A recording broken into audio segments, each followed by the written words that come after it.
we coming into the conversation. Yeah, you say we need producers, right? But this is shoot producers, right? When they have producers, producers supposed to help you, They're supposed to make it more difficult, But my producer David West said I have to introduce myself. My name is Corey Shepard, and I have to do it. I know what to call you: champagne, papi, champagne, hoppy, hyper, hopper.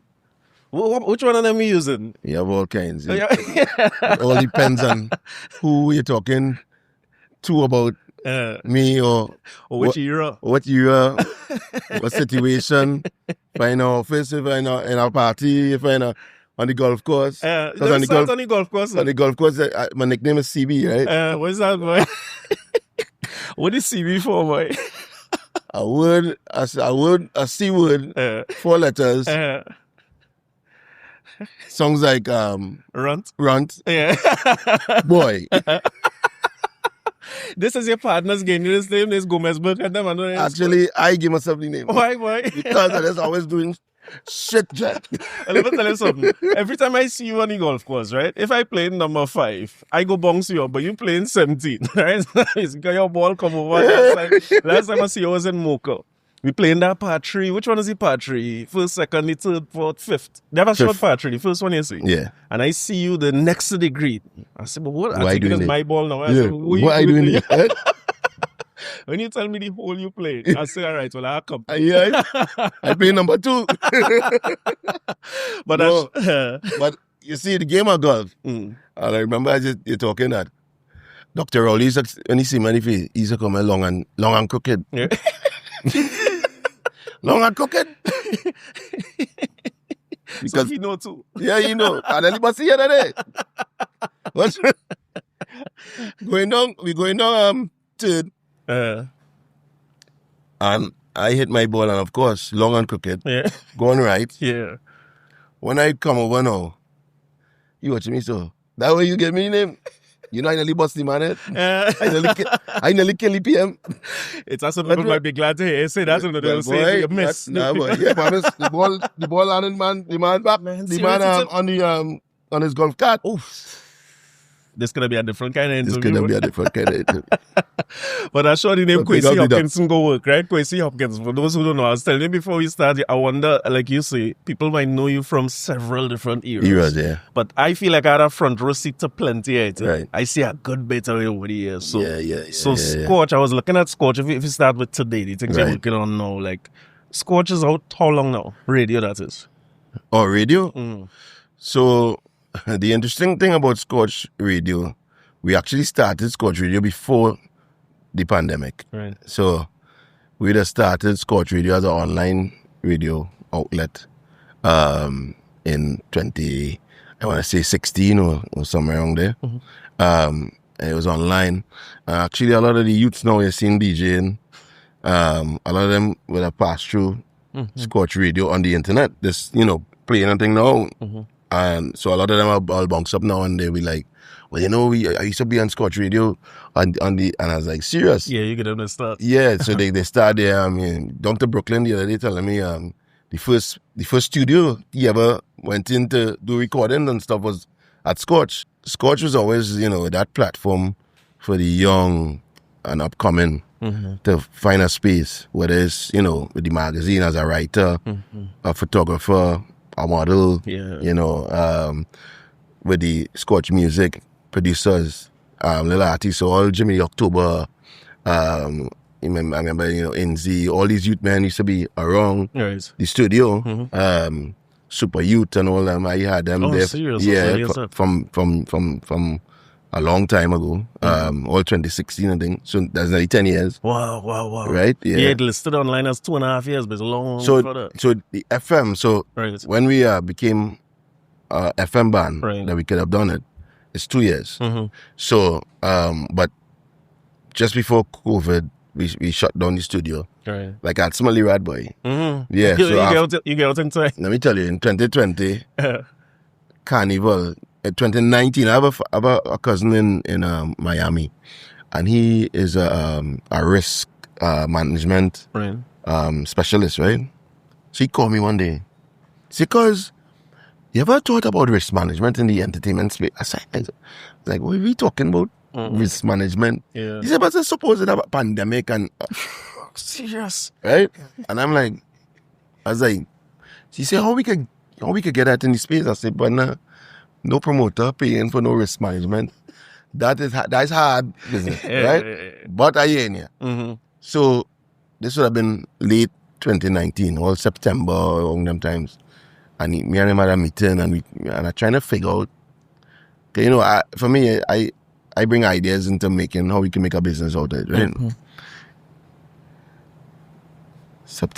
December come, they started to hear about this thing in China, right? By January, I call him back and say, partner, wait, you seen this thing? You see something coming? I see. At the same time, Dean from Tribe was talking to me about Melee, but it's supposed to be a cruise. And so Carnival come, and you're hearing all this COVID-19 business going on. And I said this one more I wake up, and I'm like, this thing's serious enough. You know?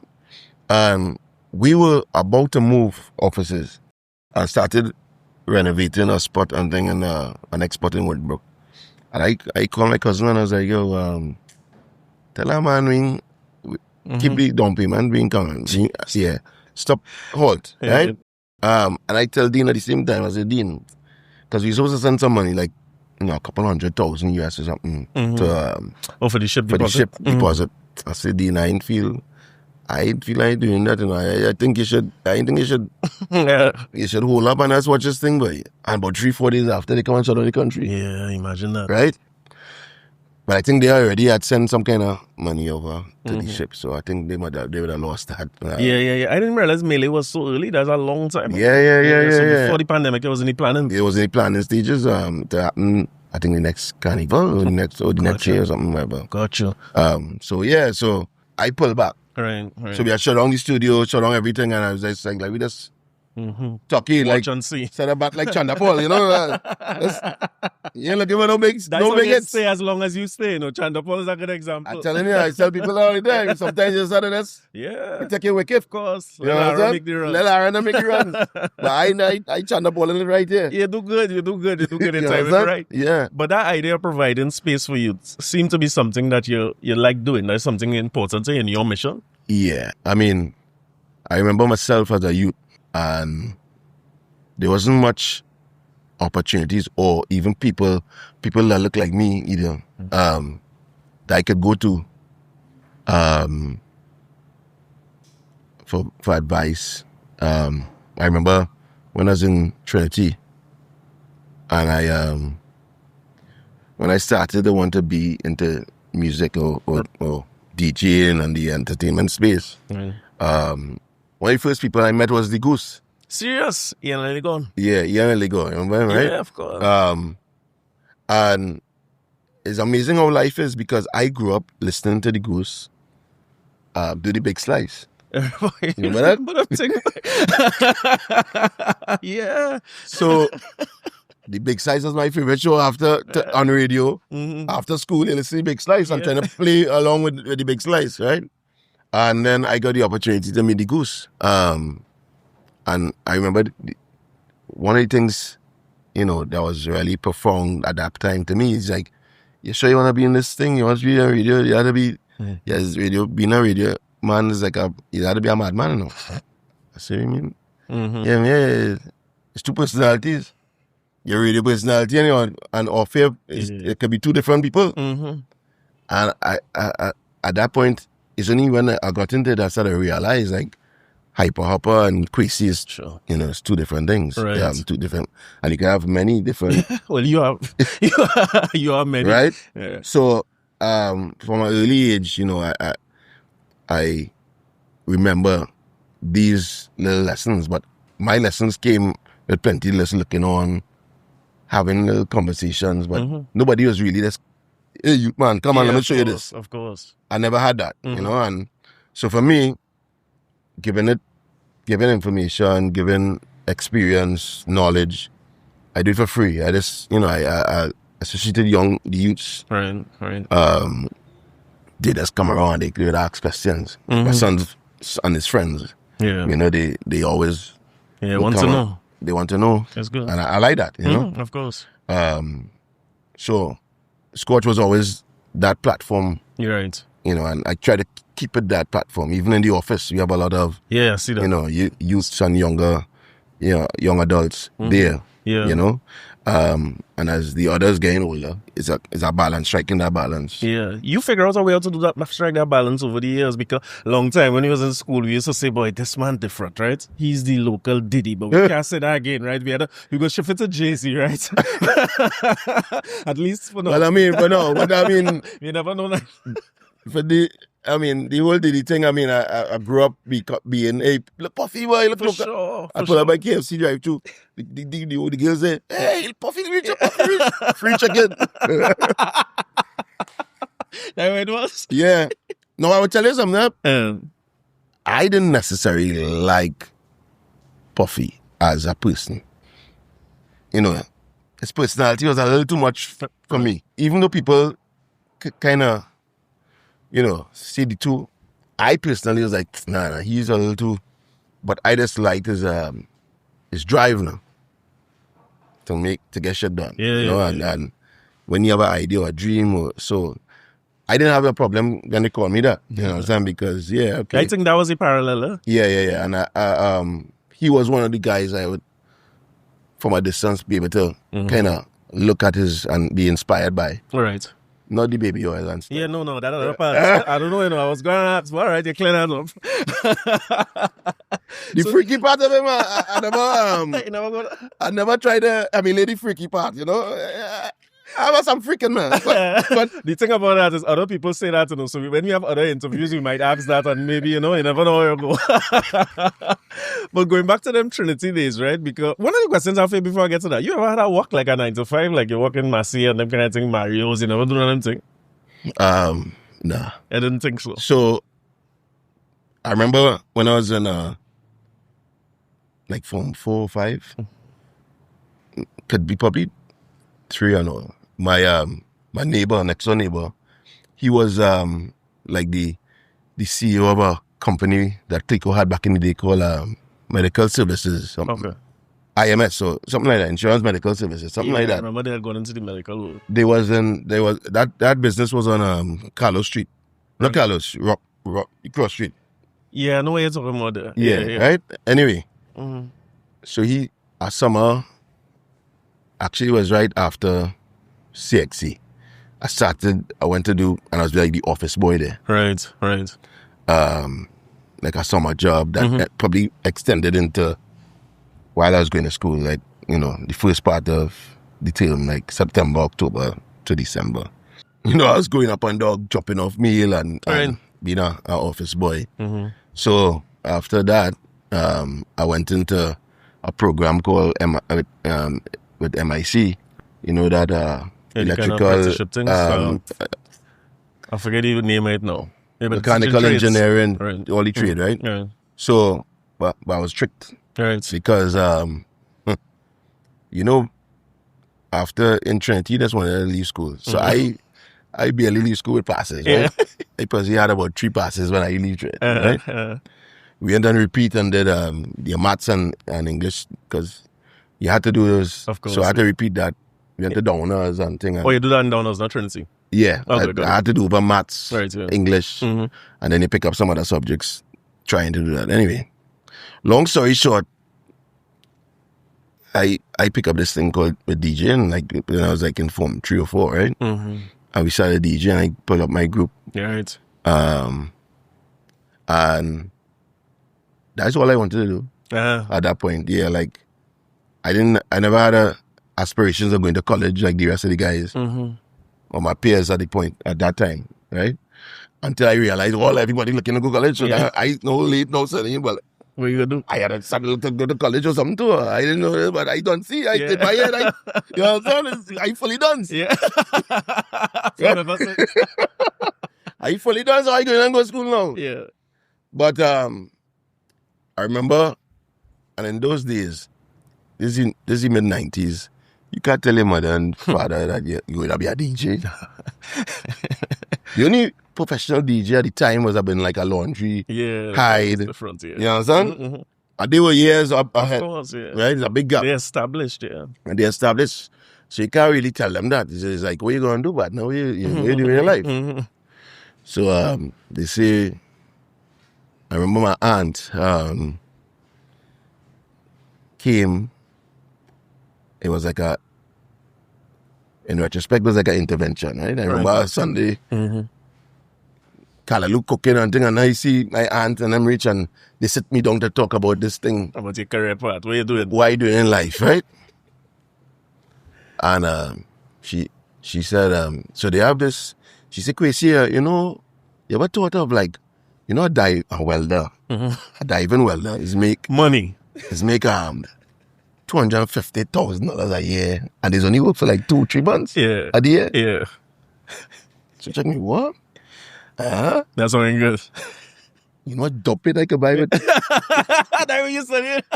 No, you know what dope it I could buy with that money? And I only had to work for 2 months. Yeah, sign me up, right? Sign me up. So they sign me up for this thing, this program with MIC. And I go on in there and I have no clue about trade, welding, electronics, mechanical engineering, late. I don't care that I go on in it. You know what I'm saying? You know, find out was I late. Was I late? So I went to do this program, boy, and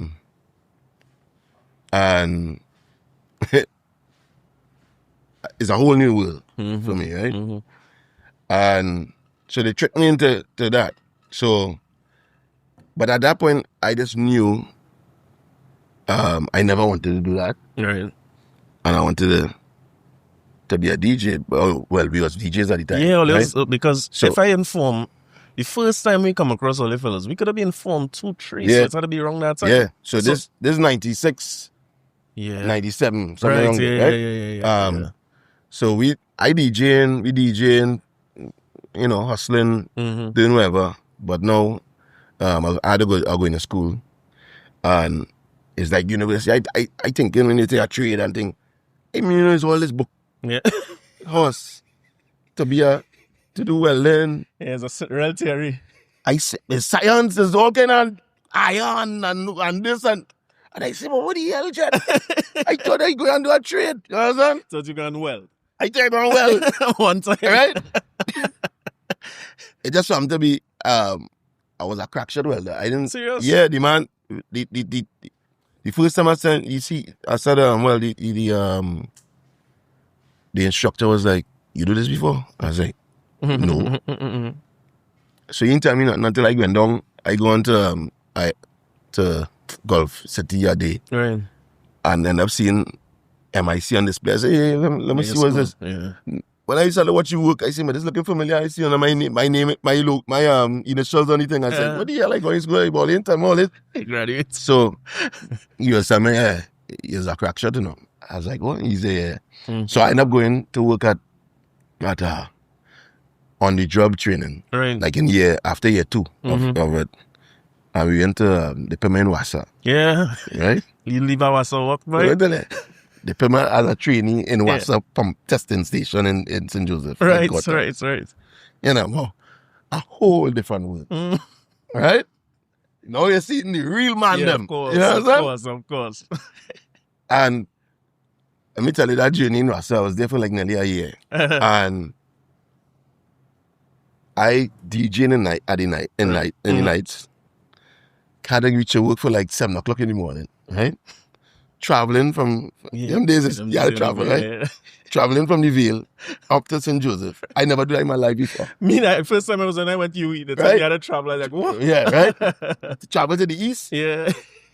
I don't know about that. Yeah. You think I can do this from Independence Square to Digo, right? No tongue and home. Yeah.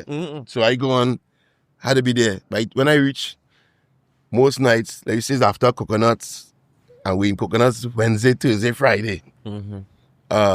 So most of that time on Sunday night. Right. So Monday I reach in Wassa, I sleep until about 9 o'clock. And then a man named Rodney, he was a union man. He didn't like me at all. He's like, serious? This boy only sleeping. Think, right?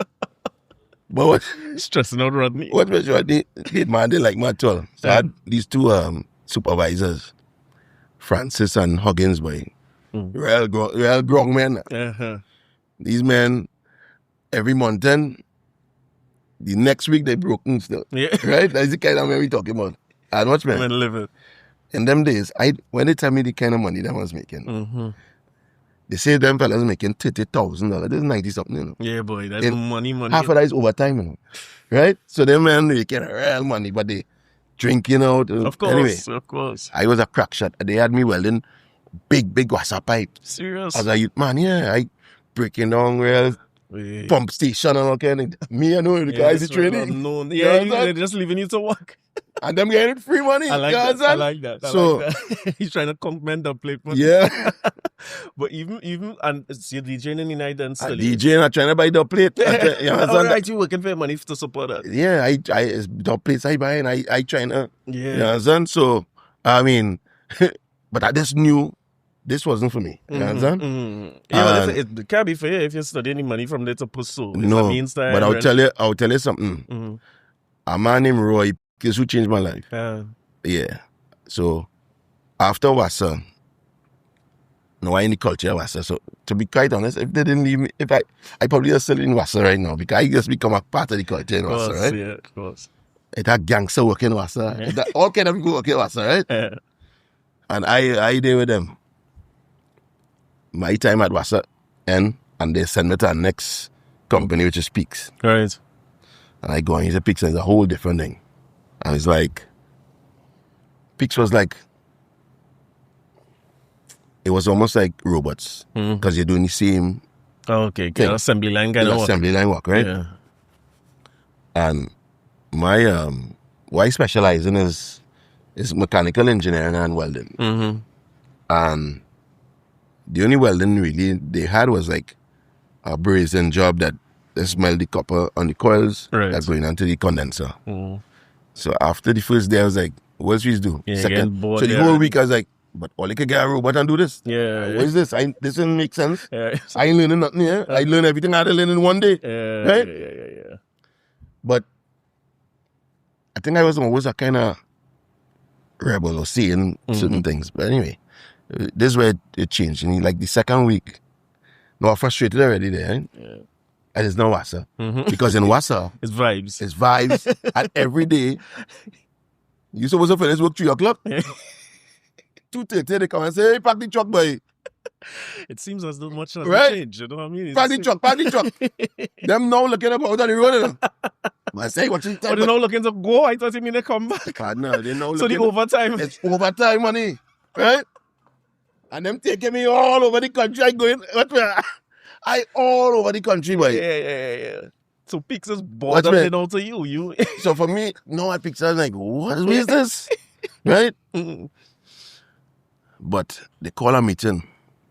Now back in those days, by Peaks, they used to have fellas outside the gates. And apparently they said it was like day workers. Right, So yeah, they come and say, looking for you work. Right. come and you can work today. And the rest who can get go. Yeah. So, I mean, this is a whole new world to me. Eh? And, you know, I grew up in a middle class home, basically. In Trinidad. Diamond Vale is, you know, the quintessential middle class. Yeah, that's Vale when it was Vale. Vale, right? In the 90s, that was, you know. So, I saw the both sides. I could see, you know, because you have Blue Range on one side and you have Queen and you know, Yeah, Vale is a full education. Yeah, Right? Yeah. You know what Trinidad is when you live in Vale. Correct. So for me, I already, you know, so I kind of could be with the man them and Sure. you know. So I in Peaks, you know, and they call a meeting, and he is what they used to call. They used to call is a white man. They used to call him a old nigga. Right, yeah. Right? I never meet the man, never see the man in my life. But I just know about him. right? Yeah, through the factory and thing. Right. The man walking is the meeting partner. And it's me and my peers that look like me. And he walking. This is man in the woods there. Let me tell you something. See all the niggas when you want to work. You see how much all the outside there? So, and I was like, That changed your life. what man? I shocked with all this man talking. Because I watching around and like nobody else. Yeah, boy. Yeah, boy. It bothering her. And I'm saying, but this man, something not right here, boy. Like, and tears started to come to my eyes. Mm-hmm. And I was like, this is not me, this is not for me. Mm-hmm. I reach home that day. I tell my mother I'm going back there. Yeah. And you know, in the parents in the 90s, right? They, tell your father. Yeah. Right? Yeah. Kind of luckily for me, my father was in New York at the time. Okay. So, you know, cell phone and Yeah. they're calling at night to see what's going on. Right? It's home phone days. Home phone days. He say, my mother say, look, your son, tell your father. Mm-hmm. I tell him, boss, me ain't going back there. Mm-hmm. My father's a kind of man too. He's like, my boy, you're a big man, yes? You do what you gotta do. Yeah, fix this. Right? Mm-hmm. He's a big man. And it was almost like, to me, it was a sense of, me know what to do with you again, because, you understand? Like that daddy. And my mother must say at that point was like, but that day changed my life. As in, I knew I couldn't ask my parents for nothing. I see. Right? See. Not that it wasn't like they said, don't ask me for nothing. I understand what you But mean. for me, it was like, it's a do or die right now. Yeah, they forget out and make it happen thing must start then. Right? So I had to be like, so from that day, I haven't asked my parents what I said. Imagine that. And I probably was like about 17, 18. And I just knew I had to, whatever I do, I had to do it on my own. I was thankful I had a house and Of course, you have a start. and food to eat. Of course. But money and them kind of figure it thing, I had to deal with that myself. They never say it, They never Yeah, said that to me. yeah. But I just knew for me. Yeah, you interpret it to be that. It was just like, I had to do that for me. Because I ain't doing what they want me to do. Of course, yeah. Right? So I doing my own thing. So if I doing my own thing, this is what I had to do, right? Right. And I think as I was looking back, and that was the turning point. That was a moment. Right? So at that point, the DJing is the only venture you have at that point? Is Radioactive at first or how it started? Yeah. So Radioactive started off as MOC, Masters of Creativity. Serious? Right? Yeah. So Masters of Creativity was me and my best friend at the time, rap group. Yeah, so he was more the rapper. He's a rap and chant, real bad. And I was the DJ. You used to DJ turntables? Yeah. I never see you DJ. Yeah. I always see you talk. Yeah. Serious? That's where you start off? Yeah, I started off as a DJ. I was a DJ. I understand. And this was just young, like 15, Yeah, 16, school that time. Because I had an ex-brethren whose neighbor was used to have sound systems and rent it out, and he was a DJ back in them days and kind of popular on the area and thing. So we used to go by him and try to spin. And then my father had turntables home. Father I went music too. Yeah, he had, but he just had them thing. I don't know how he had records and collecting records and thing. And he just happened to have 2 turntables, no mixer, nothing. I don't remember how I got a mixer. Yeah. No, I try to remember back like how I used to get a mixer and records. It's amazing how much thing you used to do when you had no money and the money ain't running, but you used to just figure out. I'm like, I had no money. I ain't asking them for money. And I try to figure out what I used to do. I mean, Yeah. and then I just remember I used to be a barber. Serious? David, you know about this? I feel like if I am not prepared. What year this is you talking about barber? So I was a barber from like 12. Serious? From young? So I used to trim all the little boys in the area. Oh, okay, so The mother used to bring them by me. So I used to be making money on a Saturday morning. Right. Trimming fellas. My cousins, fellas from around the Vale. Back in the day, the Vale had plenty youths. Yeah. So Was that good thing you done Clash come in with that say Baba Boy don't remember? What? It's news to me. Yeah. Listen that to make So your money. my early teens, well, most of my teenager years, I was trimming for, and that's how I guess buying records. Yeah, I guess. But But MOC and start off with buying records only rapping. But I guess you had beats. No, well, I was still so so we was rapping. We had all kind of beats, and I taken all like back in the day music in these times, you know, Temptations and all them things, and we trying to rap over the instrumental. That hip hop was then too, because that middle in the 90s was biggie and them doing that. Yeah, this was sampling days, right? Yeah, of course. But we as a DJ, and we just trying to figure it out. Mm-hmm. And then one day, I go on by him. He's living in the street behind, so literally his house is the house behind. Right. So I just jump by wall, and he and again in his house. So I go on in by him, and he playing this thing, and his song and his dancehall playing. It's songing like the song that you know, but it's just songing different, right? Mm-hmm. I was like, oh, and a lot of talking, like real, and they talking on the mic. And I'm like, dog, what shit you listening to us, right? Yeah, this Jaro versus Metro Media or Inner City or one of them songs, right? Yeah. It's like Jaro. Where's that? Where's that? Right? Yeah. He started giving me that story, you know, how Supercat is be on this on Jaro, and he's I'd be in the D. And I'm like, so I lost. Watch my whole world is like, what the fuck is this horse? What? And you hearing the songs, you hearing the dancehall songs, you know, but they're not on the rhythm, you know it. Yeah, not, of course. It's and dubs. they sing with them. So Yeah. he started explaining to me it was a dub plate. And I'm like, I totally lost. And I trying to understand. And I said, yo, this is shit us. Yeah, messing up the song. Yeah, it messing up the song. And dancehall, I only now started to get into dancehall. Okay. I was more into hip-hop. Right. And that kind of thing, right? And so I'm like, nah, they messing up the song. This annoying us. I don't want to hear this. Right? And the quality used to be poor on the cassette right? itself Cassette, too, yeah? right? And he telling me, no, boy, yeah, let's take it. And he started school, man, and like, and I said, all right. And then I listened to Stone Love. But Stone Love was more polished, Yeah, right? Yeah. And I started getting into them with Stone Love. Mm-hmm. So I started understanding now. So what happening is, you know, the rap thing and the DJ, and we going around beefy and things, we was going around DJ and rapping, right? No, I don't remember the rapping. No, we wasn't. No, this before. Okay, you gotcha. know, Radioactive. Right, yeah. So what happened now is Masters of Creativity. I was like, I started getting more into the dance. So them days laundry used to be on the Saturday morning, you remember? Them days on 96. And I'm like, yo, we still want to call into the station and say, hey, big up. Yeah.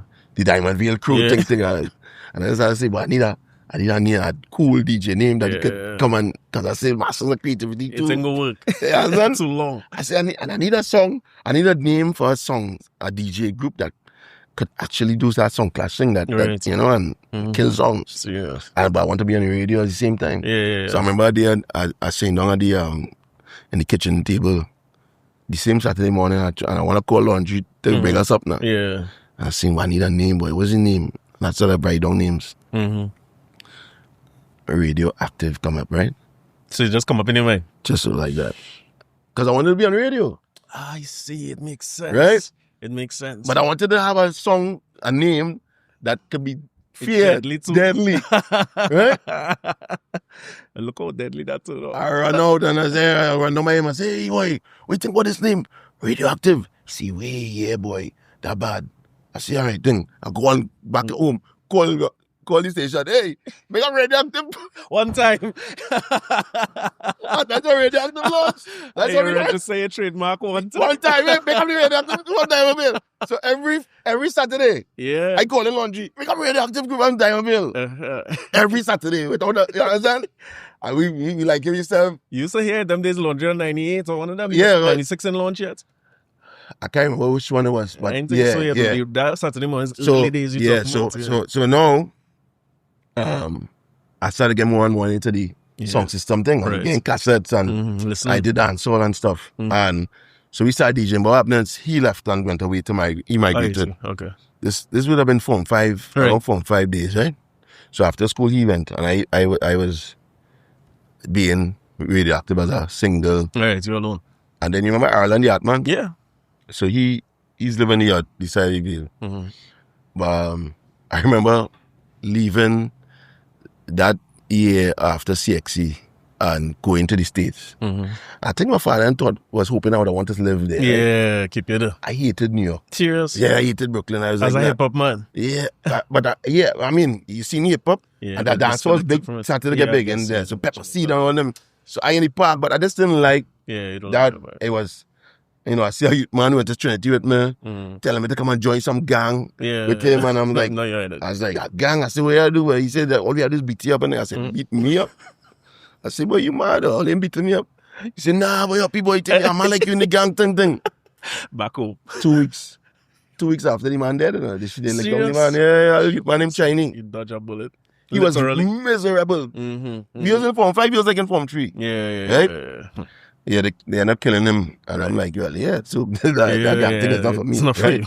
But I came back home one time after... That's why I read like a girl as I get into bank. Yeah. That's why you don't know we get him some of these stories. See how easy it is? The truth is come on eventually. I want to come back home. I was spending a month in New York and I was like... Back home. That has always been the case. But also, we started the DJ and getting little small DJ gigs and thing, right? We were kind of popular boys back in them days, right? And my crew that I was with, so Jules Sobian. I remember. Sweezer's Army, right? Of course. It was me, Jules, a bunch of my brethren, and Mark had, we had a big crew. And we used to be, party, when we started to say, like, throw a party. And we started this, actually before that, we tried to throw a party when I was in Form 3 or 4. With some of my boys from the Vale. Right. For summer, like a last day of school thing. And the party bus. Yeah. Right? It was just me and my boys and 3 girls from down the street. I know when you come back home for though, she wasn't there. She was there, of course. She was like there. right or die, I had to come back home. That was that party. And we like, wait, nobody in the party. Yeah. Party bus, we thing but we trying to DJ, And then the December, that year, later on that year, we say, hey, you're going on. Let me try a small party again. Right. But this time we ain't trying to make it too big. And it's not too much. so we just buy 1 case of beer, 1 case of shandy. Serious. And thinking it go end up being maybe 10 more people. Studying that same crowd. Right? Thinking, that party last night. Shut down the whole of Diamond. Watch me, the party, the house, ram. Yeah. Watch me. And we like, where was my brethren where the party was, cousin was, because the father wasn't there. Right. So that's why we have a tree party. She's like, yo, what is all of this? Watch me. Think Project X. Yeah. Right? That was like Project X because, listen, chaos. Before midnight, this party, I talk more like 500 kids. In our Vale house. In our Vale house. People coming from all over the place. We know what's going on. I was like, whoa. So then the next year, it was like, yo, we train as Players Inc. So Players would have been born out of that? Players came after that, right? I see. So that's when I put in Jules and all of us say we're going to do Players Inc. And then, but what happened with Players Inc., the first party we was going to do was the summer after. And, I learned, as I said before, it just doing stuff and then having that experience and learn from it, right? Yeah, that's a university too. Right. So, we train this party called 747, right? And it's a whole plane thing, however. So, they have a house on the corner by the stadium. Yeah. With like kittens on them. Kittens on them, Yeah, right? yeah. Remember that house? Yeah. So the mother say we could use the house. My partner living around the area, Kwesi, say, hey, we can get this house thing. So the mother say we could use it up to this party, right? We're going to the party here. Big party, watch me. Everybody hype about the party. So the week of the party, she asked Kwesi where the bar license. Oh, right? I didn't even know about that. So he called me and saying, hey, she want to know if you already bar license. You mean what? The what? This is like the Wednesday before the party. So you ain't gonna court none that. You You know what I mean? What? So I called Jules now. So at that time, Jules' father's in the AG. Right? Yeah. I go on about Jules. There's a crisis now. Jules, what's that? You know what I said? We're going to ask Auntie Judy. Auntie Judy. Nice. Auntie Judy, what she saw? Boy, all you mad? What is tomorrow? Because they get locked up. Right? Yeah. Oh, you know, Yeah, one day. We like, what the hell is about license? Instant fever for me. What man? I'm sick. What man? I'll tell you something. Yeah, money outside. Watch me. And when I tell you, this party ram. Yeah. This party ram. Everybody come in the party. Mm-hmm. And we trying to figure out how we could do this. And the woman is saying, well, nobody license, no catch the party. Because she in problems. We had to cancel this party. Listen, partner, the same day laundry had a party in Chinese. Right? So we's a new generation. Right. You know, I sick as in asthma, fever. What man? I went to bed. What man? I in my bed that Friday night, studying this party. What man? So that was a whole learning experience. Yeah. So it ended up cancelling. You had to cancel. So that we say we're going again, and we kind of bringing some other brethren too. Right. So it's still me and Jules again. Mm-hmm. And Players Inc. actually, remember Biggie had a song where the players Yeah, I remember, right? yeah, that That's was how we the get anthem. Players Inc. Right. Okay. That's where it come from. Yeah, that's where we get it from. So Players Inc. now, to all them girls, you say all these players. You know, me. I didn't feel it was wrong. It's all right. My memory's similar. Yeah. Anyway, so the Players Inc. we end up throwing this party down in Blue inside there. Watch me. And that party was like, whether we didn't get it for the party for 747, They double up. it double up now, right? Mm-hmm. So, and that is where launch basically Players and Radioactive, because Radioactive was the DJ group, right? Right. And so, because Players was the promotional arm for Radioactive. Got you.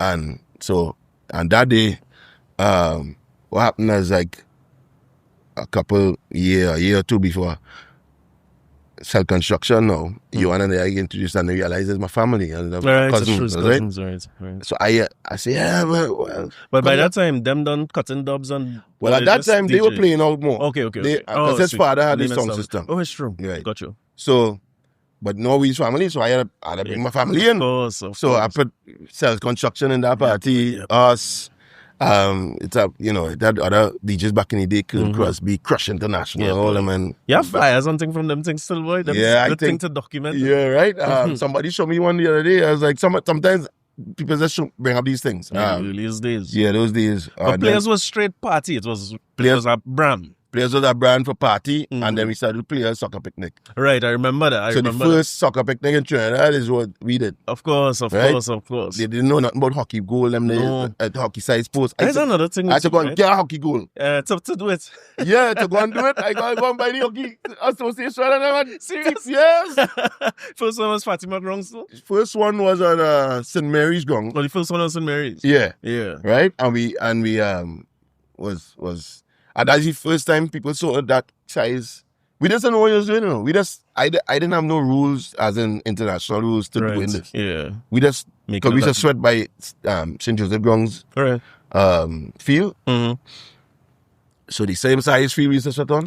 You just make that into it. Yes. So I have a story to tell about that. You affect Trinidad and Tobago greatly with that Soca Picnic. But before I get to that, I'm trying to figure out when the thing shift from train parties, when it gets to be so much dub later, because at that point in time where the clashing thing was. Yeah. So what happened is that and we didn't even know it. We didn't realize that this globally, at that point, sound system thing was starting to, and so this is the mid-90s going into, you know, and all 97, 98. What happened is that the next year, our next group, so, you know, Trinidad Jungle Juice? Yeah. they were actually out from since then, right? And they had they used to throw this party, and they wanted to kind of join up to throw this party with us. Right. And they had this song called President. Ivan Marley, remember Ivan? Yeah, boy. He was on a song system in Presidents, and they was trying to launch their song. Real memory, boy. So that's the first time I meet Ivan, right? Right. But the other next fella with him, I forget his name. He's a real smart man, right? Oh, I can't remember this man's name yet. No way. Smart man, a real smart man. You know, I have a story about that whole thing after too. And they was cutting the plates, and we was like, yo, we had to get some dub plates. Come in. And I think I remember the first dub plate we had was a jigsaw. Tell us, brother. All right. Ring the alarm, another song is dying. Right? And that's the first dub plate we get. And then we had Jigsaw was the first. Jigsaw was the first dub plate. That was maybe we all that thing like Something ring out in the adverts. Yeah, right? Wow. When I'm thinking come out there, like he was like, yo, it's like Yeah, we had to tell people too that when you talk about dub plate, you talk about a physical. This is not a physical email plate. and send No. thing. So who only travel and how do you get So somebody? I try and remember at this point because I think Jules, I think, was it then when Keith left? Was in Jamaica.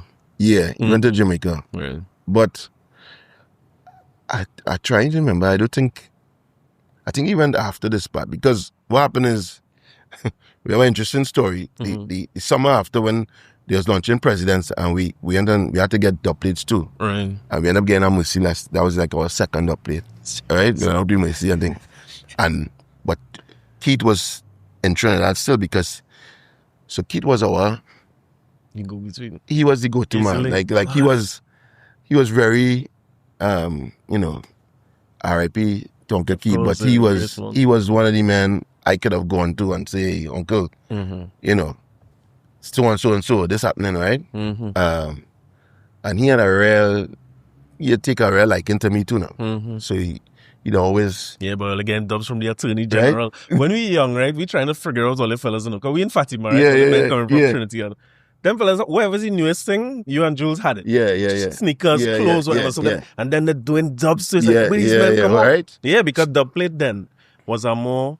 You were at least outside of laundry. You see that as men from the hood, like you say, it's a man them thing and they cut dubs and things. So when they see uptown men now. So I think that is the unique part of growing up in Diamond Vale and then being around, certain men. Because Jules is one of my oldest friends. So I know Jules since we kids, right? And they moved out of the Vale and they went, father became the AG and thing. Right. But at that point, he I remember this next party we did, it was after the first one, the summer, we did this next party called Rumors because that's a whole story. Rumors is spreading, and right? Rumors was, and we launching President's song. Gotcha. So Radioactive never officially had a launch. Serious? No. So just come out of dub plate there. We just came out from the Players Inc party, Radioactive, but that was. And I'll give you a story why I had to do parties because back in the day they had men like BAP and Droop and even though I know Bazo and them, they were older than us, but we couldn't get to play and Lord was running that. Yeah. And then again, you can't get. They're looking for a different vibe. They're looking for what kind of music. No, knowing that we upstarts. We now starting. I remember Droop because I know Jazz and Duckfoot and them back in them days and. They gave us the first event to play in. Right. And we playing there, we thinking we get and I'm actually the place. And Tweez pull up and say, hey, who's them? But he got to get off of this, but he get off, he said, well, let come up now. It's Tweez. Tweez is in the house, right? Tweez is in the house, and what's my Rex? Yeah. I want to fight the Tweez because we need to, Tweez run we like some dog off. I'm vexed with Tweez. So I say, you know what? We had to start training my own party. Because I usually wake up promote the song. And that's how players really... Gotcha. Those players was the promotion for the song. Mm-hmm. But the Radioactive was really, my real focus, right? Because Jews and them ended up going away and going to school and stuff. And I had to do it myself. And then, but that summer, this party after the rumors, big bacchanal. Mm-hmm. So Keith is the doorman. Controlling money and thing, yeah. So okay, keep going home with the money and thing. So after the party, the fella name is Marvin. Marvin want to know where the money, how the money go leave. And things. So Marvin a little older than us. Right. We kind of green in this promotion thing, and we now learning and figuring it out, right? Yeah. How we gonna leave the money and go on and thing? I mean, check and it's real back in. So races up to Flagstaff, right, by Jules' house now, and it's real back in outside. Man want to fight. Mm-hmm. You know when you're young, you want to any little fight, anything, yeah. We fighting, you understand? And I was that kind of dude. I would fight anything now. Like, you're just glad for the opportunity that yo, you want to fight. We were some wild men. We wasn't like, we was, you know, I grew up, I said to people I wasn't a bad boy, and I was just, but I was miserable. Yeah. In a sense. like fighting them. You understand? So yeah. Anyway, Mm-hmm. so back and I was like, keep calling and say, oh, they come inside. Mm-hmm. And we walk upstairs. So Kid was a real Jones man, right? Mm-hmm. He said, Marvin, have a seat. He said, Marvin, this is the money. Mm-hmm. And this is my gun. Marvin, yes. If you ever, I know if you had Jews on there already, right? But if you ever interview Jews, Ask him about that. Right? I tell you, these are the defining moments of my life, right? Life-changing thing, right? It's like you got the band on your I pull out the money, so that bag, so. And then he put his gun, so he said, this is my gun. What you wanted? What are we going to do? Well, boy. Marvin, some... No, Marvin had a melt. Marvin had to chill out. So I mean, that was always our protector. Yeah, and then, as a good protector. Yeah. He was the man. And then when he migrated and went to Jamaica, that's how we started again. So I would have gone to Jamaica many times by them. Like I remember in a clash at time, a man tell you, I can't remember who it is, boy. A man say, Radioactive sent donation sheet for dubplates. Right? Yeah. Hoppy, Jules, Tall Paul, Dame, John Boy, remember? This is the most name calling in that dubplate. What I remember I had girlfriend, I think, buying dubplate from him. First week, it was almost like a cult. Right? What? Yeah. We had girlfriend buying dubplate and thing. Girlfriend saying, and I'm like, she's like, I want to buy the. I was like, but how you had $300-400 US? Yeah, boy, one day that was money. Them going to school, you know? Them in school, right? And I'm like, and they playing it in, they go in. Dubplate, you know what I mean? And then back, and yo, any way you could get it, we take it. But you know, the whole, at that point, we knew we had to build the marketplace. Right. And we couldn't do it alone. So I still, you know, some of the artists today, like even the soca artists, something, it's all good. You're competitive. You want to be number one. You want to be the next big thing or whatever. But you alone are there. It will never. You have to bring others with you, and that to keep the competitive space. And you know, and this is a movement. But even more than that, when you say, okay, so you're saying you're throwing party, you have no bad license, you think you have to shut it down. These are the kind of things that people just give up for. Yeah. So it's a part of the thing that, you know, people are getting message that you saying, I can play tweez run me. I go make my own party. That's something, and I want to ask if you ever work, because all I ever know you is with your own ventures over the years. I never really had a 9 to 5 or a 8 to 4. Yeah. You know, you bring it up from the mud. Yeah, and I knew I had to. So even when we had Radioactive, and even because the dubplate thing and the song system thing was new. Mm-hmm. Laundry and them tried to start it in a way. There was Laundry and Juice Crew. Mm-hmm. But but they didn't have a movement with Yeah, it. the nine of them. Right? They didn't have it, and they were already like in the probably 30s at that time, right? Focus on the and they come from a different school. Even though Juice Crew was, you know, the rest, our age group now start to hold it on globally. And I didn't realize because all Renaissance, Copper Shot and all these guys, Renaissance was a little older. But, you know, but whatever was happening in Jamaica, here, Germany, New York, Miami, all of it, everywhere at the same age group. Yeah. And it was just happening at the same time. We didn't realize. But we knew I had to create that marketplace, and I started to create all of this events for sound system. Yeah, I remember that. So, and I was pulling Maximilla. Right. And, so it was Maximilla, Cell, well, in the earliest days. Yeah. Radioactive, Maximilla, Cell, and then Jugglers came in soon after. Jugglers happened because they asked. I remember Trotman and them come to me at a time on St. Mary's grounds. And he was like, they want to join Radioactive. And I'm like, really? Yeah. Or players, one of them. Right. And I'm like, so Saul, the other fellow named Saul was used to be with me. I taught Saul how to DJ. I used to teach him how to DJ home.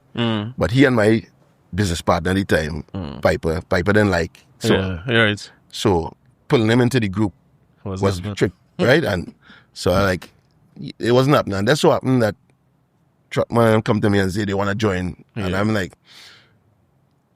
we ain't taking in members. It's like a partner thing. And it's like, all of his partners, his friends. Me, I don't know all you.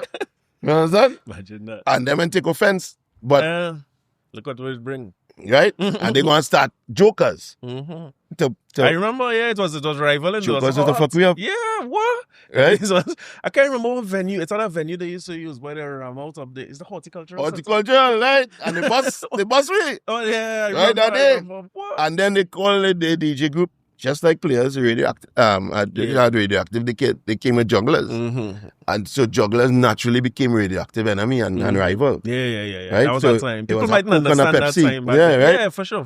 And as I tell people, you always need a Pepsi. Or, of course. A number two. You know? Yeah, you need a rival. And that actually make the business started, because it's always... You never know what will happen. You used to come them dance hoping for class. Yeah? You will get something. Because by the time Anton and them started coming and right. What's my boy from Trinidad City name again? Menace. Audio Menace was my next. Was our next nemesis of mine. and they used to just wait to gang up and ready. Them days is like when I watch a Drake, like how Drake is now, I watch that's something how Radioactive was we kind of creating this thing, and the whole, in retrospect, if I look back, the whole industry, I was very instrumental in this, creating that space for sure. For a lot of the songs and the songs that was coming in after. That's why I say, like, that idea of you building things for people to come into it. Kind of as a commentary I was telling David before we start, like, Soca Picnic. I remember this thing in Soca Picnic I on Fatima Grounds, right? I remember York playing in the stadium at day, right? And them days, all the fellas driving Lara 375. Yeah, remember that? Okay, sorry what I just know. Well, tell me if I'm wrong, because York come. I remember going Soca Picnic and see York looking sleepy lean up on that car. That man, I look at serious. And they say a helicopter supposed to be waiting for him. Yeah. But I didn't know he was there, I didn't know. I didn't know he was there. It just happened, and Soca Picnic, Stu and John. Yeah. Me and Stu was real good at that time too, right? So big up man like Stu. Stu is one of the first men that gave us uniforms. Because these days he was playing with either DC United or one of those. Okay. He was in the States already. Yeah. And his girlfriend at the time was part of our gang, Chanel. Got you. And he was running my dog. Oh, serious? Yeah. You think I was wrong, boy? Yeah. And he bring shirts and thing, and Stern John was like, yeah, that was the man then. Yeah, and we was heavily promoting Stern John, as in, like That's the man. You understand? So Bong to score. yeah. St. John was the man. So Soca Picnic, you know, we and when I hear the kind of men play pass through Soca Picnic, Everybody. Everybody. And then Jokers and them started doing Of course, yeah, and your rifle and join the group. Anything we was doing, them try to do. Yeah. You know? We following them. Yeah. That rivalry was QRC was that QRC, yeah, there was QRC and Trinidad. So we was more St. Mary's actually. Yeah. A lot of people thought I went St. Mary's actually. Because I used to be lying, because Jules and all them boys was St. Mary's, man. That's true, right? And then I had a Fatima crew as well. Yeah. So people didn't realize I went Trinity. They thought I either went QRC, St. Mary's or Fatima. Right. But it was that group against QRC. Yeah. So Jokers was QRC. Yeah. Full, right? Yeah, for sure. And but yeah, it was healthy. I mean, I used to enjoy. I remember the one of the best clashes was 45 Shootout. If I had to say one of your best performances as an MC, Yeah. Akai's is a mad similar man, Right. up to now. Right. And I can't remember if Umba was in it or he hosted. He didn't want to dump in because he was afraid. Boy, listen. I keep telling him. That's one of the greatest thing I ever see in Clash days, boy. Because you remember the last thing you play and what you say? Let me see how good your memory is. And never forget that. No? It had a 1-for-1. I think it could have been you and Sel. No, it was me and at Copper Shot. Oh, all right. Yeah. Them days, Gotti and them. R.I.P. Gotti, yeah, bad. I see. It was neck and neck. From where I remember it. All the rounds was fire. Yeah. And dub for dub was fire. Right. And you pull out 45 and say, Umba, you pay $1,000 for this tune. I pay $15 by Crosby's. And play around, blow your nose. Boy, I never seen nothing like that in no clash here in my life. Umba and all of the whole year. It had nothing to happen after that. That was one of the greatest. Yo, let me tell you, that clash, and even though it wasn't like dubplates only. Yeah, it was 45, I think. Nice, that was one of the defining moments of that career as Radioactive for me. That said, you know what, we different from the rest, right? Because going into that, the whole idea of the 45 shootout, and Umba didn't want to come in, right? Because he was afraid. Yeah. Telling him that he was afraid. Umba. Don't feel like we know he was afraid. Plate, man. He right? know 45 clash. I didn't feel you have 45 under plate, and plus, he was afraid, Umba. Anyway. But Umba was one of the promoters, myself, right? Okay, and I can't remember who else. So Umba said he was in the clash. I said, right, Umba. But I don't know if I ever told this story before, how we were. So, Radioactive, as I tell you, it was bigger than people would have realized, right? Now, what happened is that this clash happening now, and I trying to figure out, because I know, as I say, I know everybody gonna come at me, right? In particular. My rivalry is Jugglers. Right. Is our biggest rival in the clash.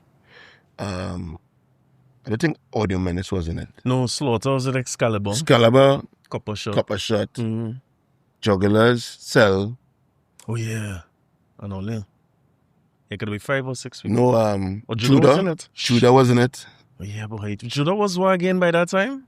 Judah International. Yeah. Ivan.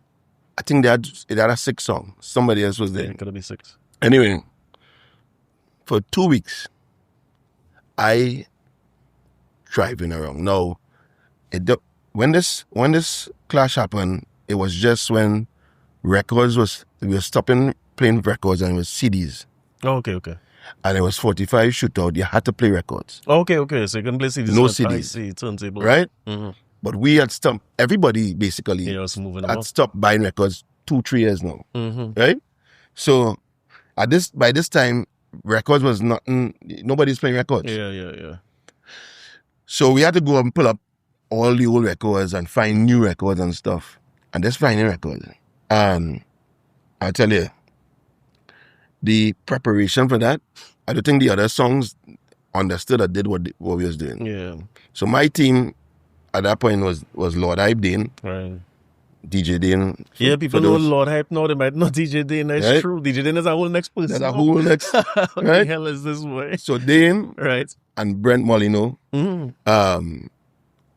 I had them in studio by us in my house. Yeah, listen. They there pulling records every day for 2 weeks. Right? We started prepare. Right. So we pulling records, trying to figure out was what. We going around asking men who not in the class who have records still. So we going all over they go. Some men on the main road that we know and thing to borrow some of the records what they had. My job, I was just driving around in the yellow Civic. In the yellow Big Bird. Yeah. Right? All the tint yellow. I driving around in my yellow Civic, just listening the radio or listening song class, Stone Love, bass artists. I love this artist. Just listening, trying to hear, get ideas, get song, whatever. And I just thinking of different songs or different music we could play. So for a whole week, I'm just driving around, right, thinking whatever.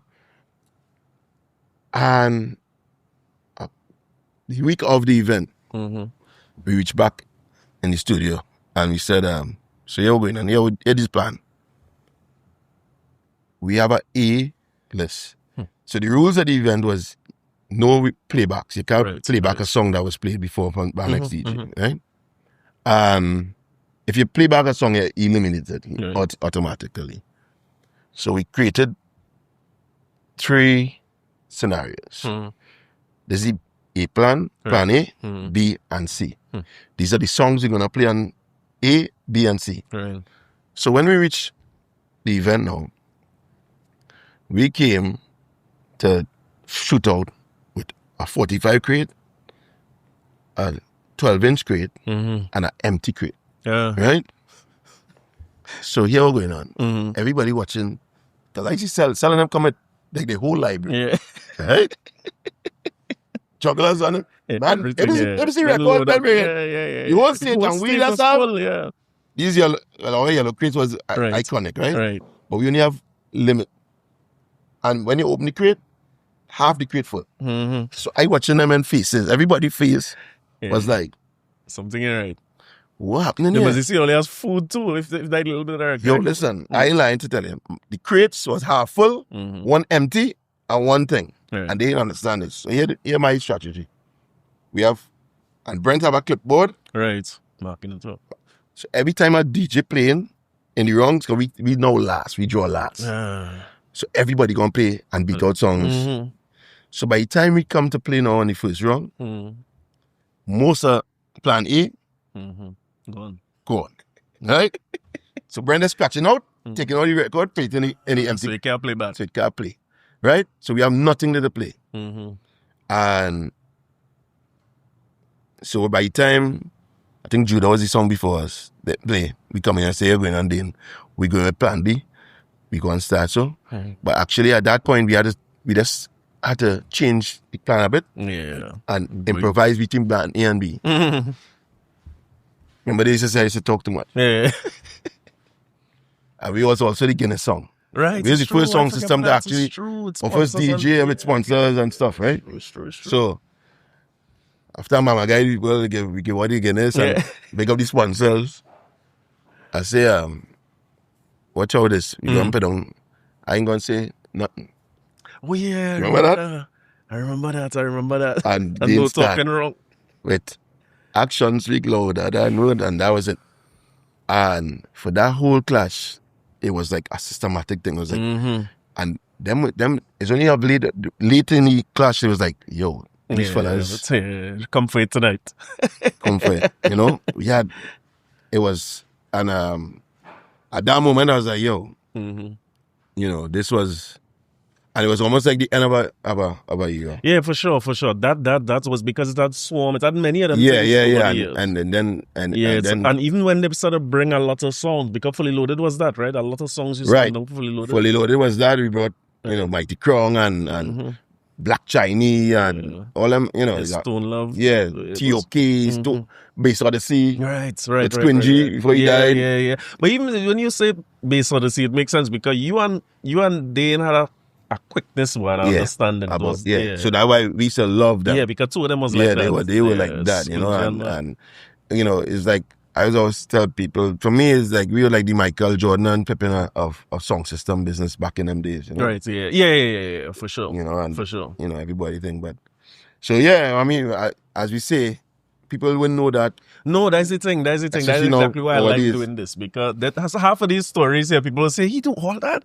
And you know, people think I wake up with Scorch in the morning. You know? Yeah. But a question I had for you too about the whole thing, because it's Soca Picnic. You're telling me what Stitch before we start. Stitches, yeah. Stitches. Yeah. What was the branding thing with you? Because you had a way of making, because now you're telling me where Radioactive come from. Radioactive wasn't just a name. Yeah. It was a yellow number one. Yeah. And then the logo, like them is things people from here gonna remember. Yeah, for me, I mean, branding, art was one of the only subjects I passed in Trinity. Right? Let's work out. And so fonts and stuff, we used to actually had to draw out fonts, and so I always had a thing for fonts and for branding and messaging and making things stupid, simple and thing, right? So even with Radioactive, the color thing, that yellow thing. It went throughout everything. As you say, yellow crates. A yellow car. Yeah. You know, you have to live the life. You have to live your brand. And, you know, I tell folks, like, now, Scorch is Radioactive part 2.0 or 3.0 to what we started with Radioactive. We just took some of that with Scorch, you know. And when we started Scorch, Scorch started as a magazine. Yeah, you know, a lot of people, magazine. Yeah, right? Yeah. So some folks remember that. The new folks wouldn't know that, probably right? Not. But before Scorch, I tried a magazine before named Soul. Right. Source of Local Entertainment, right? And we had Bungie. Because them days, Masha was the big thing, and, you know, and me and Masha have a real interesting relationship, right? And everybody, you know, he was the blowing up man thing, and Bungie was, I see him, I would give Bungie put Bungie first than Masha, right? And we did Bungie at the cover, and then Masha would have been the next cover. Right. Also, this was almost like the pilot to see, right? Gotcha. So so we did Soul, when we finished Soul, we shot Marshall everything for the next issue, and I read the magazine, and I'm like, I would never buy this. Serious? Yeah, I was like, this magazine is shit. It's only good because nobody else doing it. Like, nobody else was creating a magazine for the entertainers. Actually, a lie. They had a magazine called Our Magazine, right? Came out. Graphic wise, they were bad, but they didn't have any content. They weren't part of the entertainment space like that, right? So they inspired me in a sense, but we was doing it around the same time, right? But when I saw their layout and everything, I'm like, yo, this Our Magazine real wicked, right? If they had it right. To come with it. So Soul was selling for like $10 or something like that, $15. And I'm like, now these days the magazines are selling, Vibe magazines, so yeah. Magazines was the thing. That's the only way getting stuff. Yeah, it's not no internet, no Instagram, no Facebook, no. Yeah. So I used to have these subscriptions of these magazines, and I just love the layout of a magazine. I didn't like to read. Right. Right? But I just love the layout, the the imagery and everything. Of these magazines, especially Maxim. And then I read a Playboy. Somebody tell me read Playboy, right? This is something like a Trinity thing. Read a Playboy. that's something like David and the Moon. David, you ever read a Playboy? Some of the best. Serious? Let me articles themselves? Yes. Right? People, my eyesight wasn't people eyesight and good. People didn't know this. Yeah. People wouldn't know. People wouldn't know, right? That Playboy had some of the best editorials. Such right? And content.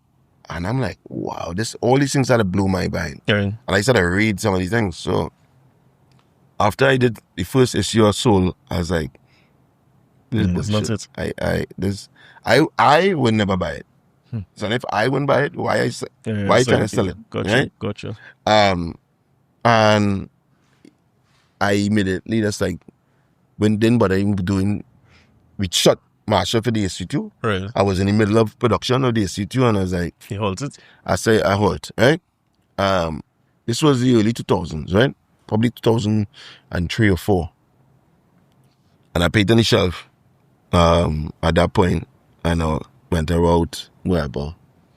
And then they came to me.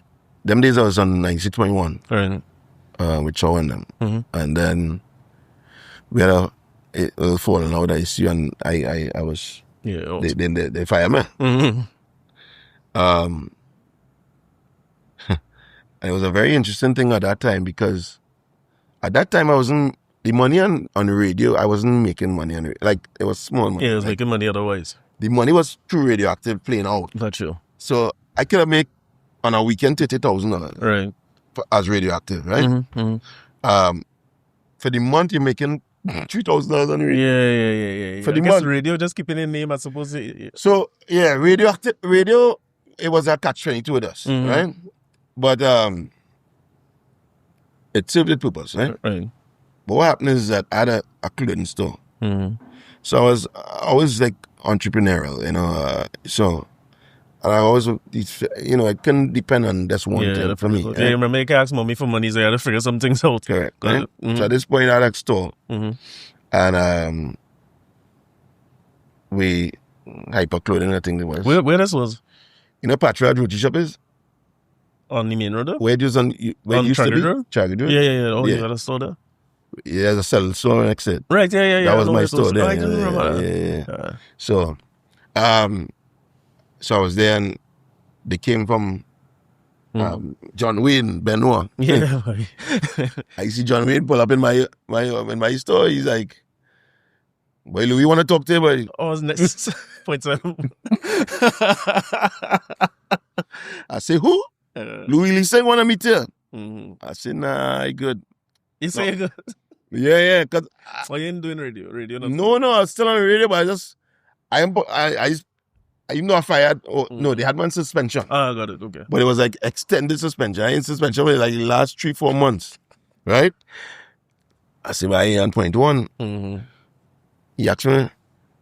He came back about twice, Right. and twice I was like, "Nah, I good." He said, "Boss, how much you making on thing? Give me a number." I said, "What you mean? How much you want?" Right? So I was like, "Let me think about it." Right? But come and meet with Louis. So when I meet with them, they asked me how much I want to come and start this station. They starting this new station and blah blah blah. So I called my ex-girlfriend at the time. She was a lawyer. Right. One of the few lawyers I knew at that point. Personal, like close. Yeah, no. I say, "What do you think about this?" She's like, "Do it." I was like, "But how much I should ask?" So she said, "Who's make the most money in radio right now?" I was like, "I don't know, what's his salary?" Yeah.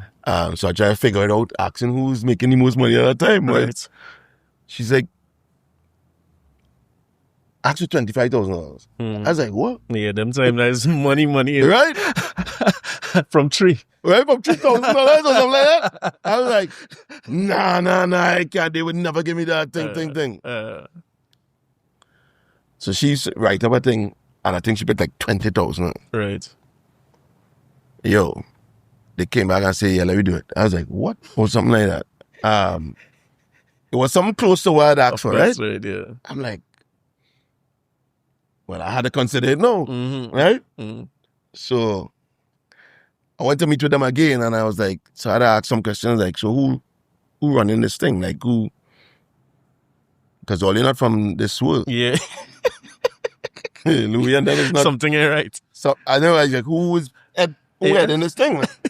They say, "Well, what are you thinking?" I say, "Well, I'll come if you give me to run the show." Right. Right? I would come over. So they say, "Yeah." Right? they'll make me like the program director or whatever and shit like that. No. I see, but I want some stock, some Right, shit. yeah, serious. Right? So this is all my ex-girlfriend telling me to. All right, yeah, good advice. But I also was thinking like that. Yeah. I was like, yeah. you know, if I move in from here to there, all in from and people might remember they may start yet. They're now starting when they come to you. Yeah, they're now starting. Right. Yeah. They had a couple of fellas thing, but I mean, I'm like the biggest name at that point. Yeah. So I was like, they say, yeah, they got thing and whatever, they offer me some stocks, profit sharing, Oh, nice. whatever bullshit. But I mean, I was young. I was like 25, 26, yeah. you know? Now going and get this big salary. Boy, look at that, boy. Right? I think I was like 27, right? And, you know, I was like, all right. So I had to make decision to move. So I go and to meet with thing with Chow and okay, to tell them. and Paul Richards. Oh yeah, Paul was program director. Paul didn't like me at all back then. Serious? Nah, well, plenty of them in there didn't like me. I'm fucking tall. Like they was like, yo, they want to see this man go. Huh? But Chow was like my father, right? So, you know, I still always had that respect for him, man. So they come and meet with me and thing, and so I telling them, well, listen, I remember the analogy real good, right? They tell me, you know, you're like York. You're a little indisciplined, so sometimes you have to be on the bench and thing and whatever, right? So I listen to them talk, right? I say, okay. But here the problem now, it passed that, you know. It's no I am player coach, they want to make me. Right? So what we gonna do? So watch me, he say, I think he was doing a Lionel Richie concert or something like that. Okay. So they was kind of busy too. You see, he go call me later, whatever. And they never call. Yeah, so I just stick that as that, and then Louis and them can be happier. Yeah, I guess. They have me crossing across a building, kind of big, you know what I mean? a big thing. Big crossing promotion over, where there's a national event, yes? Just no. crossing over point what? David, just confirm with them that I booked till 1:30, right? I changed it to that. We have it? Yeah, I booked it till 1:30 anyway. All right, good, yeah. Oh, So, yeah, they- know that time? Nah, I know it's a certain people. Yeah. No one. Okay, good. All right, good. It should have always been. But yeah, so that I remember that was a big announcement, billboards, everything. throughout the country at that point. So they really used me at that point to thing. Yeah, that was the draw. But I sat down for a couple months billing out red. And I didn't, So at that time, I they didn't don't know have what I the was rest doing. of people on it yet, or They had Pauline Devon. okay. They had Cell. They had I ended up calling Doggy. Right. Well, Dean was Because he didn't go too good with 96 either or something. Yeah. So Slaughter came over with me and a couple other people. So they had Cell Construction, and then they had Jason, and then so I'm trying to build out this thing. No, I never do this in my life, right? Yeah. So I ain't know about no programming. Or nothing. But when I was at point one, I was creating a lot of the some of the programming, like the names of shows and things. Right. So they had something used to call Fat Ass Friday and thing. That was my idea in point one. Right, Right. yeah. So a bunch of things I was doing with them unofficially, right? Just ideas, getting them and thing. Right. But now I was like, they called my bluff to give me this thing work, and I had it. So I never do this in my life. I didn't want, but I just want to create. Of course. Right? Creating is my thing, right? So I sat down there now for like 2 months or so. And there like till 5 in the morning sometimes, coming up with, what we doing. But we didn't have a morning show.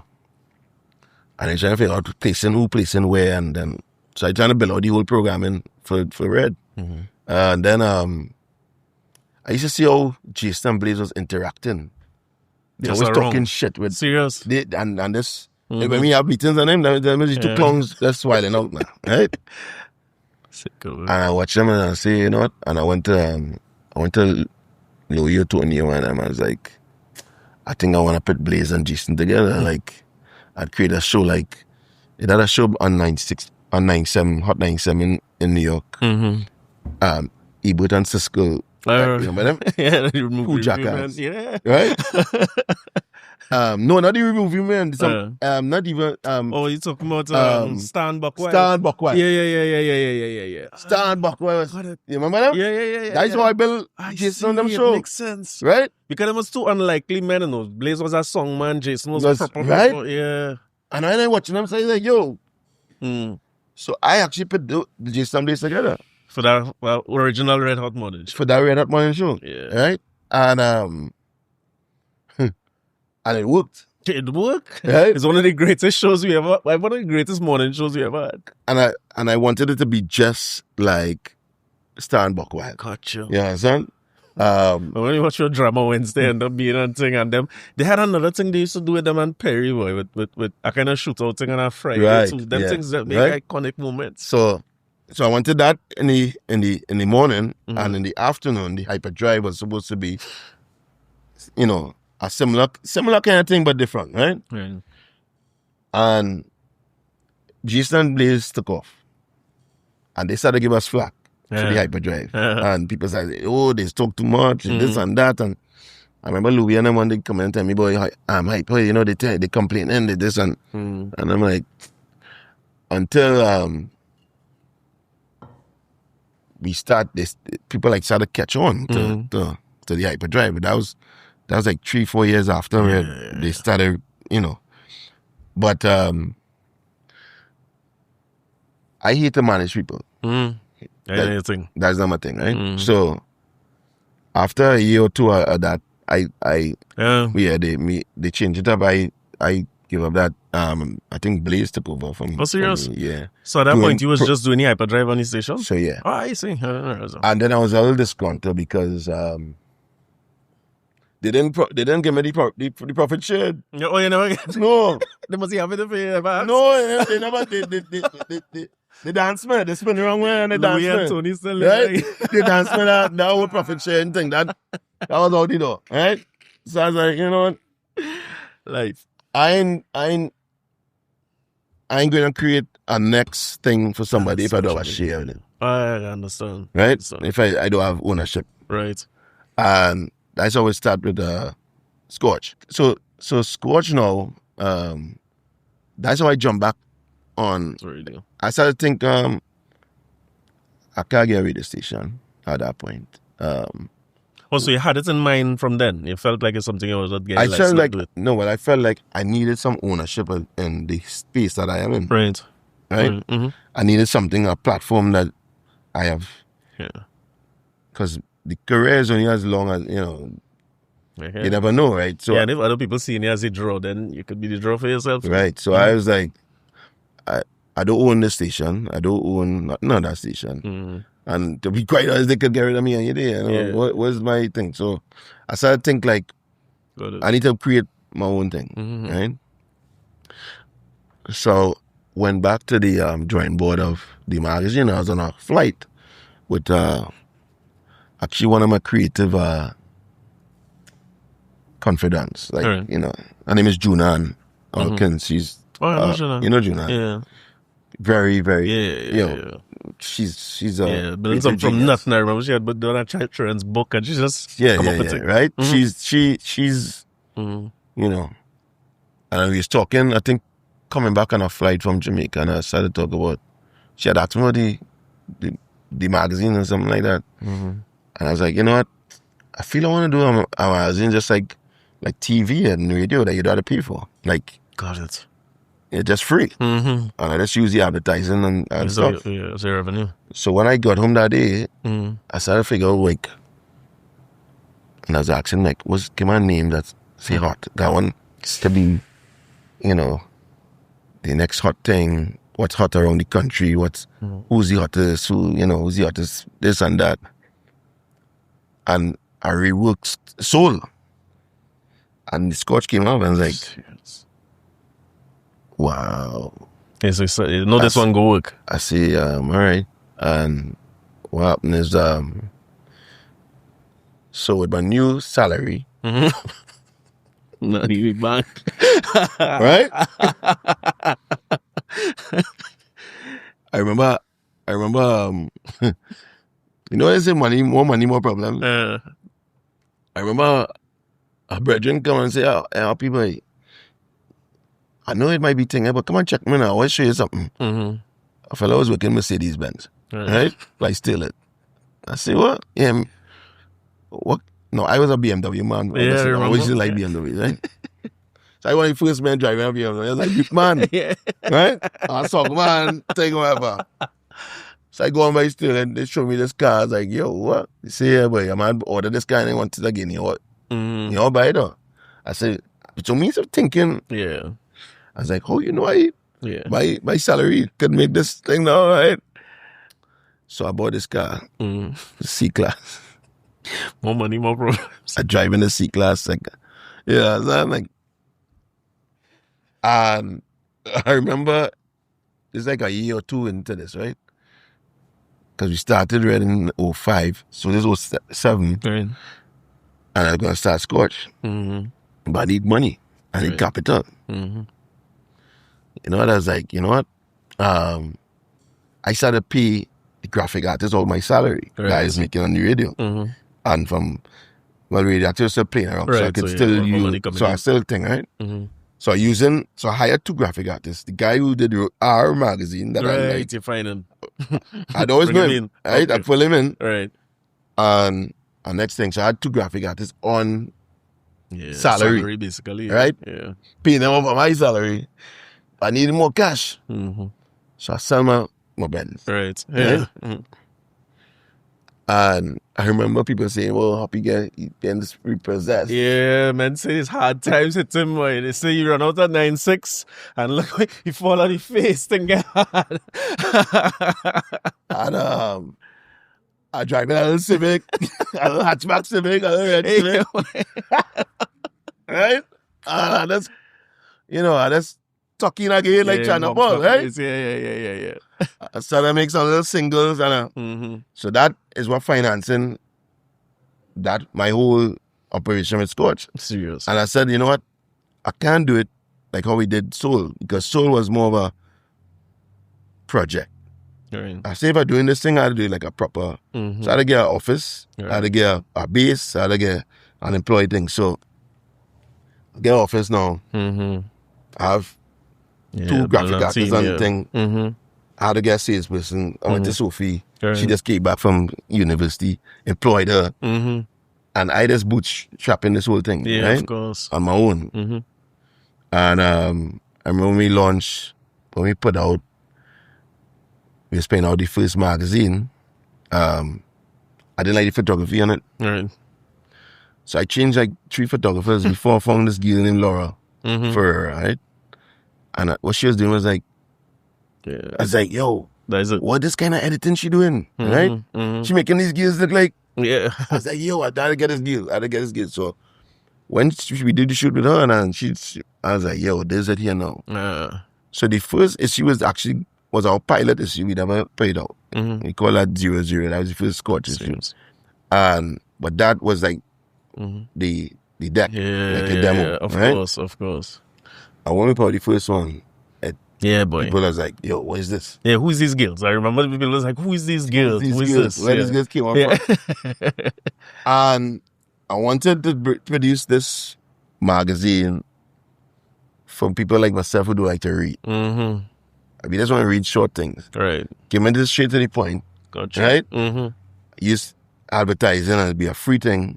Advertising will pay for it. We have who, where, and what is hot. Right? And, so getting the whole thing and the distribution of it is key. Right. We are painting the hot spots and whatever, right? And it just... I remember that taking off because you say it with you and Jules, all the fellas that control the cool. Like people was already watching all for that. Correct. So formalizing that business makes sense. Yeah. And one of the things I always look at you as, since back then, at the time you tell me something I'll never forget. Because them days I had Matty Miller by Copper Shot, because Nico and them was in Fatima thing. And I remember we gain your talk, me and Panty, me and Damien, our younger brother, gain your talk. We say, boy, Hoppy, you go there. I remember you lean up and you say, boy, the plates can't do me nothing. I'll never forget that because that was when I said, nah, boy. You do it, because you see it over your life, you know what I mean? Because it was probably never about that for you. That was then. But and I also remember seeing Scorch launch when it was the radio. And that's something I see you do that since I was a teenager. It seems as though you always used to look at not what's the best we could do here, or what's the best. You always look at what's the global standard. Correct. To launch things. Because Scorch Radio launch was an impressive thing. And one of them things where I see the internationals, I was telling you before we start, where I remember the days of Cleves and Rhinos and Crosby's and things. You launch Island tickets, and you sweep that up too in terms of how the ticket market going now. Yeah, but so with Island is that's an interesting story too, because with Scorch now coming on, and what a lot of people don't know is, like, again, Radioactive was like university. Scorch now is a master program. So your doctorate going to the masters and doctorate for me. And we launched Scorch, the magazine's doing pretty decent. I didn't even realize that a company was generating over $1 million a year. Yeah, with Scorch. Which I didn't realize it until I was like, wait, no, 2-3 years in, like, you know, because we instead of, I not even doing it. I just doing. Yeah, you just focus on what you have to do. I instead of doing it like basically for the money per se. Yes, we're doing it for the money, but it's just something that is part of my life. It's just I'm doing this. I live. This is what I have to do. Yeah. Right? But I'm not doing it as survival. I'm just doing it as doing this thing, right? I decided, you know what? So this is 2-3 years. I stopped training parties. Right. Trinidad the 80s was the last serious? big things, yeah. Serious. And then we had stopped that probably in 2005 or so, or 6. Maybe 7, actually. Right. Trinidad 80s was now fizzling out. And we wasn't doing much events. Radioactive was still there, but, you know, things was changing. Of course. Right? And I'm like, you know what? We need to add a personality. We need to bring Scorch to life, right? From the magazine. And we try to do an event called, the first event we tried to do is something called Cover Girl, right? Right. And it bust. It was insane, right? It bust. I mean, a couple hundred people, but not ram or anything. Of course. Bust in my standards. And I, shit, all right, maybe we can get in that.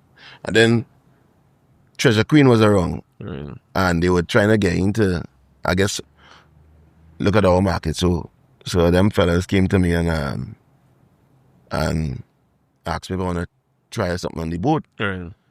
I was like, no, to me, them, and those days it was kind of more of a hood thing. You know, it was more of a grong. The boat and the boat ride and thing was like, I said, we go try it. And they say we're going to do this cruise. And the first Scorch cruise bus too. Yeah. But it has had the right amount of people, right, to tip over. So, let's say I have a master could hold 700 people. Ram, we had about 300 people. Okay. All right. Right?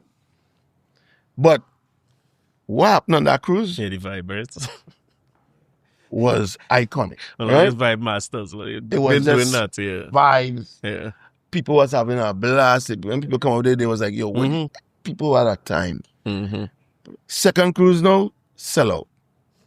And Scorch cruise became like, you know, them early days, like Scorch cruise, it was like, and then I had a problem now with these tickets. Yeah, it started to become one of the things people complain about. Can't get tickets for who getting tickets?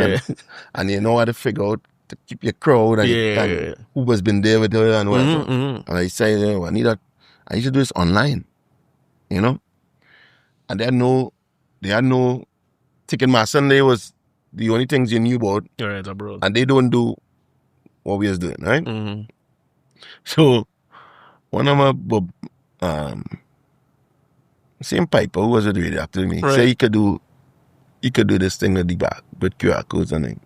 So I explained to him what say, yeah man, I could do that thing, whatever. Yeah, it's very Trinidad.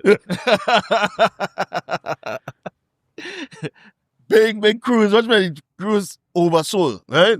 People think up waiting for the for the tickets, how they gonna get the tickets? There's new technology we come with. This is how we gonna issue tickets. Now before, with what we used to do is we used to sell a ticket in an envelope. You can break the envelope. Right. You can I see. and shit like that, right? And To avoid the reselling thing. Yeah, right. Gotcha. Anyway, this cruises the Sunday. Saturday night, nobody could get the tickets. Piping on. The thing failed. The thing it's not going to work. Right? I'm like, what the frig is this shit? So I had to clean up that mess, figure out how to give people know, it happened there. It happened. Yeah, right? so yeah, I had to figure it out now. Yeah, and the boat ride come on, it was a next epic thing, and it happened, and I was like, after I was like, yo, well, Andrew definitely don't know how to do this, right? So I had to find somebody, right? And luckily, Matthew, my business partner on Island, he was part of the committee. And how he ended up being as nice. He chose some birthday party by Frankie's a day, changing him from Frankie's to Matthews. And I was like, who's this fella? Yeah. Right? But he gets to know it. Right? And that's how we come in and be part of the crew. Right. So he tell me that's what he's doing. He's a coder and thing on my back. I remember him. At that point, I was like, yo, I call him Matthew and say, hey, Matthew, yo, I need you could do this one. And he said, yeah. Well, I said, don't do like. Yeah. Don't make it like pipe. Don't like pipe. Don't tell me you could do that. You understand? So we come up with this thing. And at first I was going to call it Scorch Tickets, right? Right. And then I said, nah, but I need a next ticket thing. Yeah, that go boxing, people getting his Scorch events alone. Yeah. So I'm saying, and something interesting happened. The other fella used to have I think called Island Tickets or something like that, right? And I remember he had linked me to help him because he had a fire and it had burned down. We used to print he used to do physical tickets back in the day. Right. And I went to him and said, you want some of that name? He said, nah. Thing, he want to sell it and all. I say, but you ain't using it, the thing. And it become we kind of had, however, it thing now. I say, but I say, a piece of the old Started to come out. arrogant song man come out in me there at that point, right? And I was like, but dog, I could just call it. So I gonna call it Island E-Tickets. Yeah. Serious? No, yeah, and that's all that happened, right? Like almost in defiance now, right? Yeah. Yo. Yeah. This come like Soca Warriors. This something like the Soca Warriors story. No, because my thing was he wasn't making no sense because you're defunct and I'm giving you some money. I want to buy it. I no value outside of that. Right? Yeah. So, and he didn't want to do it. And I was like, but so that was supposed to be a thing, but he never. Somebody told me he was going to sue us and all kind of thing. All right, yeah. Hey man, maybe we should cut this part out just. Yeah. But I don't know about that, and I think he lost his name or the same thing I wanted to get. Of course, yeah. But look how Island I end up getting. come. Yeah, so I have Island tickets now. Oh, you have both. Yeah. But the name end up being one of them brand name, and you do that many times. I mean, you call it names. I forget about Trinidad 80s. I remember that back in the day. But it's something that you continue to do. Yes. Even if you ever had a part two that we needed is this one for sure. When you talk to all the fellas, you need weeks, not hours. So we had to do a part two, right? Yeah. But I really enjoy like where you've been, as I say, like from seeing it a couple months now, where you've been doing. It's something that was missing in the space. And I remember having Daniel. And I always felt like, Calypso Showcase missing, right? That? Yeah, it's missing people who capture the stories, and for the next generation and this generation to know. So, keep doing what you're doing. For sure. It's very important. Well, I go be here. It's important for you to come back to because we ain't talk about poo-poo time. And I hear whispers and men saying that Scorch is not just radio, it's Scorch TV. Yeah, we have Scorch TV. It's on now. You could go on scorchtv.com and you'll see it. Right. But we're going to be on cable. I guess by this time it's out. It should be on cable as a regional channel. Creating a podcast network for you. Good. And everybody podcasting throughout the That's the announcement. We on? Yeah. I like. Right? So, Now, well, then, as we roll it out, we coming back and we go ahead and yeah. you didn't take a drink for the day, but Yeah, but we wait, cheers so that man lost a glass and everything. Thanks a million, brother. This was nice. Cheers. Appreciate you.